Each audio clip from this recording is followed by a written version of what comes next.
All right, guys, now that I've gotten the footage off to Daniel, I can start working on the band portion of the video. And remember when I was filming, I told you it's very important to make sure that you run through the song the whole way through every take. And I think when I show you how I put this together, you're going to see why. So once again, I've laid out all the different takes of the song. And then what I'm going to do is I'm going to take the track of the song that I got from their CD, like the actual good recording of the song. And then there is a tool in Premiere called Synchronize. So what you do is you highlight the two levels of audio that you want to synchronize, and then you go up to Synchronize, click OK.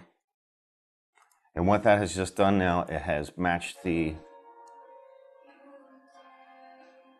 audio that were recorded on our camera to the actual song. So what you want to do now is go to the very front of the song, the actual song, not the song on the video, that portion of the song, and then just pull your footage back. And now you can go in and delete, highlight it, Command L will unlink your video from your audio. Then you go in and delete that scratch audio because you don't need it anymore. And now you can see that clip now is sunk up to the audio that we want to use for the video. So what you'll do is repeat that, with every take, all 16 takes, go down the road, highlight everything, click it, hit synchronize, hit OK. And let me tell you a little something about synchronize. It's a very tricky thing. Sometimes it works great, and other times it will shoot your footage down the road and won't match up at all. I don't really understand why it does that, but always try to record the best audio you can if you're going to be doing something like this. So once again, now we have these two portions of audio we know are sunk up, and we will pull the video back to the beginning of the song. Command L, get rid of this track of the video. Now what we can do is start stacking. What I start stacking the videos on top of each other. So now, just move that down there. So now, these two videos are in sync with the song.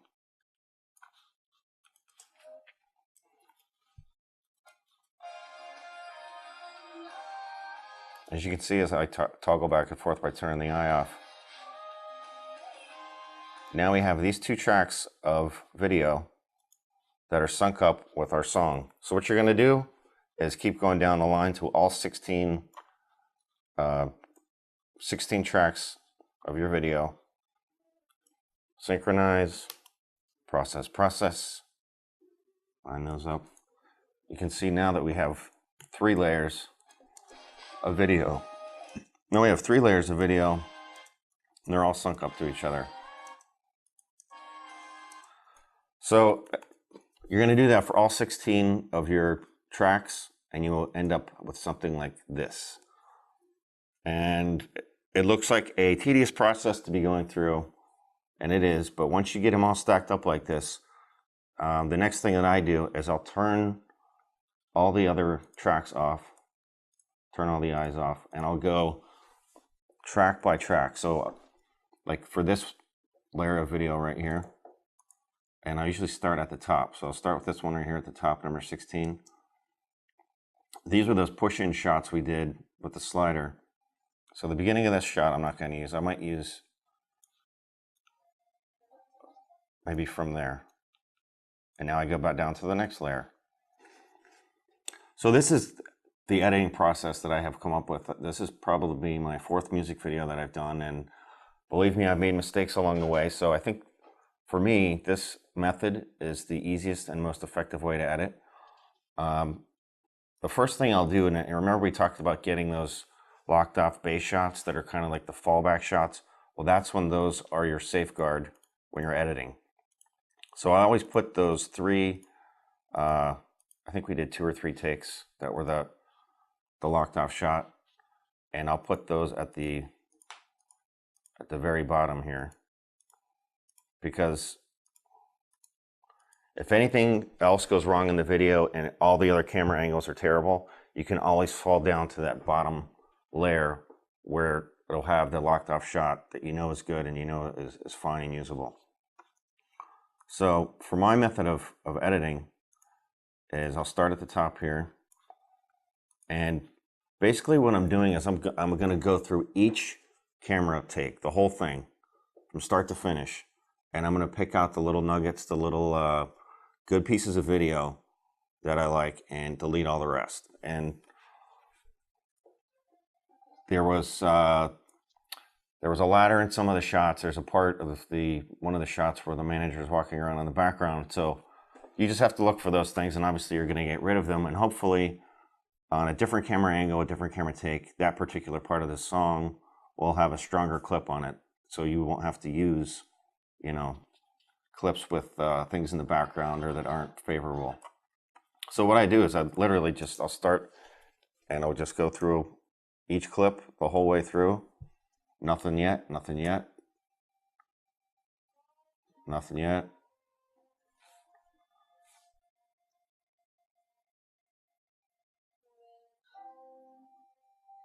I like that part. So that's ended up in the video, that part right there. So I'll cut out the beginning of that and keep watching after that to see if there's anything else. When you first start this editing process, you're going to be very lax on what you keep in, because so I like probably up to there.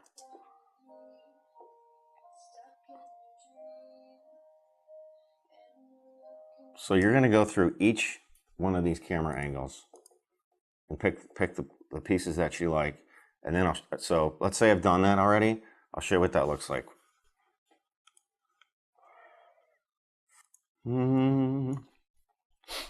Okay, so you can see here now I have gone through all 13 levels of this video, and you can see where I leave, you know, pieces that I think are good clips in. And you can see I still have my 3 fallback shots here on the bottom just in case I need them. So if there's any holes through the video that aren't working at all, I always have the shot on the bottom I can fall back to. But this is a part where I start to kind of, everything has to boil down to the bottom. So the goal here now is to start deleting clips or deleting layers. I don't want to work with 13 layers. So like I can see these clips down here on the end, and I know because there's space under here, I know I can pull those down. Hit shift to make sure that they're lined up.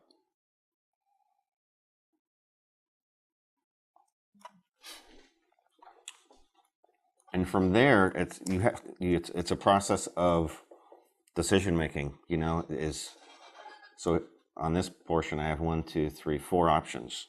Is this clip better than this clip? Is the one down here better? It's all subjective, you know, and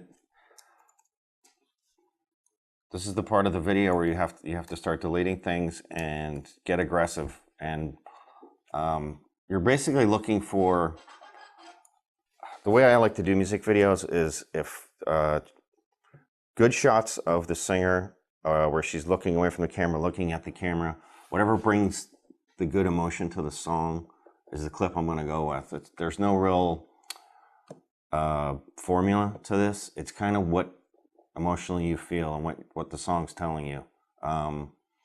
Same with the band, you know, good shots of the drummer when a certain area of the song hits, or a certain area of the guitar hits, or they do a certain, you know, these guys have tons of hair flying around, so I left in a lot of clips where they're doing dynamic movements, moving with their hair, or hitting the drums. But other than that, from now on, this is a process you're gonna have to go through and pick, you know, the best shot that you think.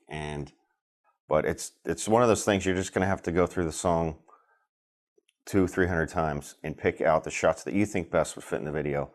I don't want to sit here and show you that whole process of why I chose each shot, but I would like to get with Daniel now, and he's going to show you a little bit of how he did some of the green screening to add to the story part of the music video.